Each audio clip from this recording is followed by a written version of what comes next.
The Assembly will now hear an address by His Excellency Tshering Tobgay, Prime Minister of the Kingdom of Bhutan.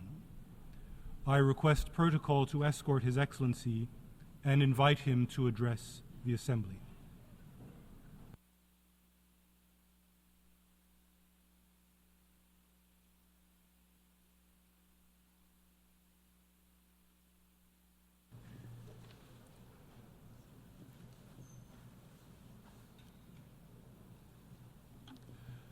Mr. President, Mr. Secretary General, Excellencies, distinguished delegates, I bring to you warm greetings from His Majesty the Druk Gyalpo. Excellencies, 53 years ago, on the 21st of September 1971, a small Himalayan kingdom was admitted to the United Nations. On that day, after centuries of self-imposed isolation, Bhutan became the 128th member of the United Nations. It was a defining moment for us. When a small, poor, landlocked country nestled in the world's highest mountain joined the global community of nations. That same year, the United Nations created the least developed country category to provide targeted support to the world's poorest nations. Bhutan was among the first to be admitted in that list. Back then, our economy was primarily agrarian, operating largely on a barter system. Our per capita GDP income stood at just $215. Life expectancy was barely 40 years. Infant mortality was tragically high, at 142 deaths for every 1,000 live births. And our literacy rate was woefully low. We had only, in fact, less than 300 students in the few scattered schools that had been established to provide modern education. Today, I stand before you with a story of transformation and progress. Our per capita GDP has risen to more than $3,500. Life expectancy has increased to 70 years. Infant mortality has plummeted to 15 deaths per 1,000 live births. And our literacy rate, it has climbed to 71%, with youth literacy skyrocketing to 99%. I am pleased to report to this august assembly that because of our all-round progress, last December, 52 years after joining the United Nations, Bhutan graduated from the LDC category. To achieve this achievement did not come easily. It was a journey marked by hard work, perseverance, and sacrifice. But we were not alone.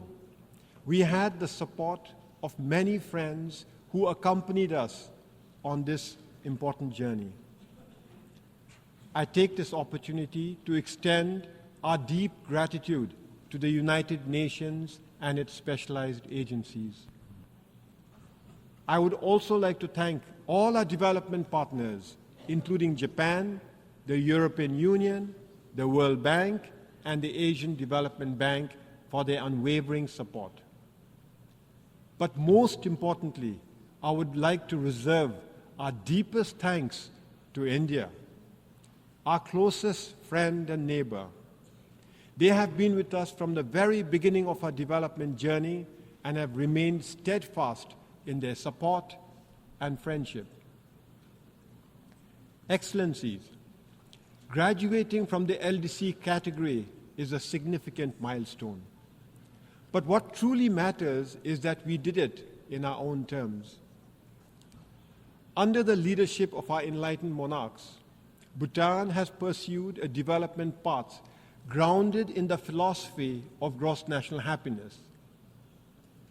This approach places the happiness and well-being of our people at the center of our development agenda.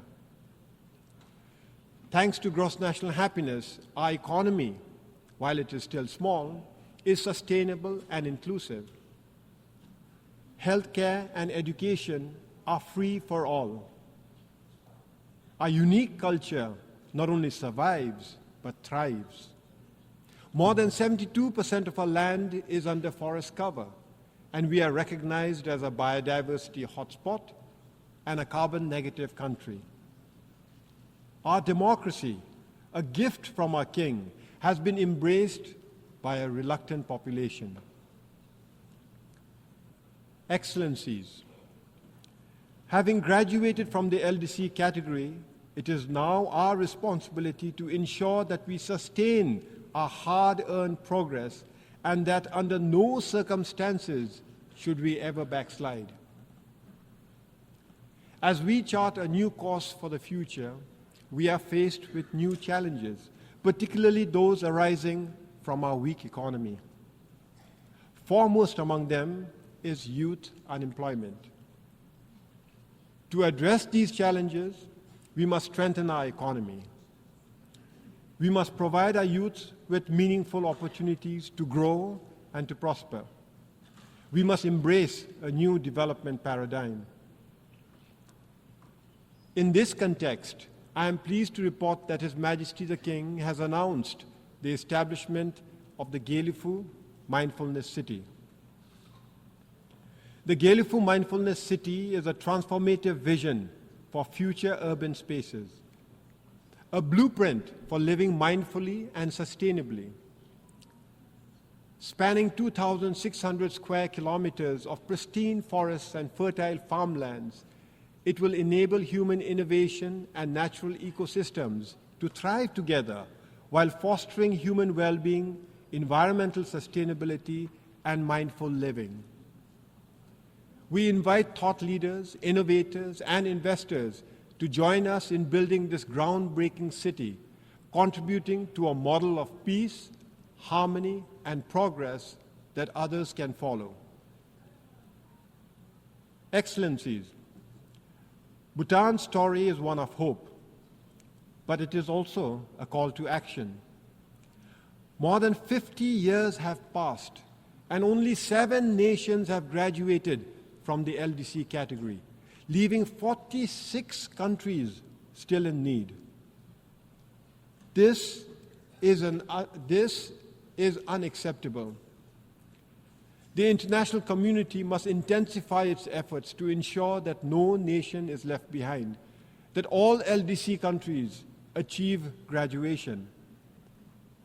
To accomplish this, we must address poverty, inequality, and vulnerability with a renewed sense of urgency. The Pact for the Future, which we adopted collectively at the Summit of the Future, provides us with a roadmap to transform the lives of the world's most vulnerable. However, transforming the future requires that we also transform institutions shaping it. The United Nations must evolve to meet the realities of today's world. The Security Council as it stands is a relic of the past. We need a council that reflects the current geopolitical, economic landscape, and social realities. Bhutan has long advocated for the reform of the Security Council to make it more representative and effective. For this, India, with its significant economic growth and population and leadership of the Global South, deserves a permanent seat at the Security Council.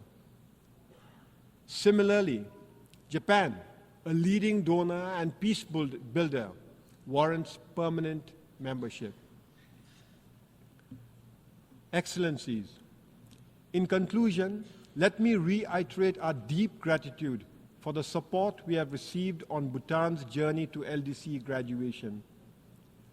Now we are committed to sustaining this progress, but we will need your continued support. In this regard, we invite your support and investment in initiatives like the Gelifu Mindfulness City. However, as we celebrate Bhutan's progress, we must also intensify our efforts to support other LDCs, ensuring that they too can achieve graduation. In this regard, the role of the United Nations is more critical than ever, reinforcing the imperative for multilateralism in addressing the global challenges we face.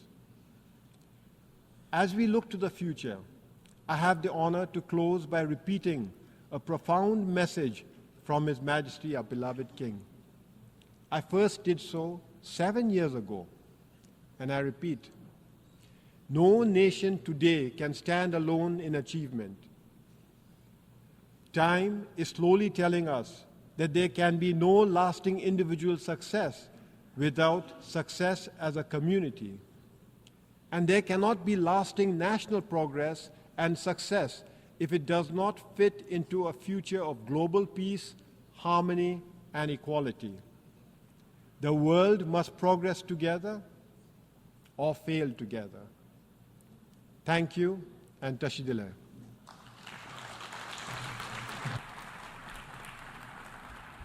On behalf of the Assembly, I wish to thank the Prime Minister of the Kingdom of Bhutan.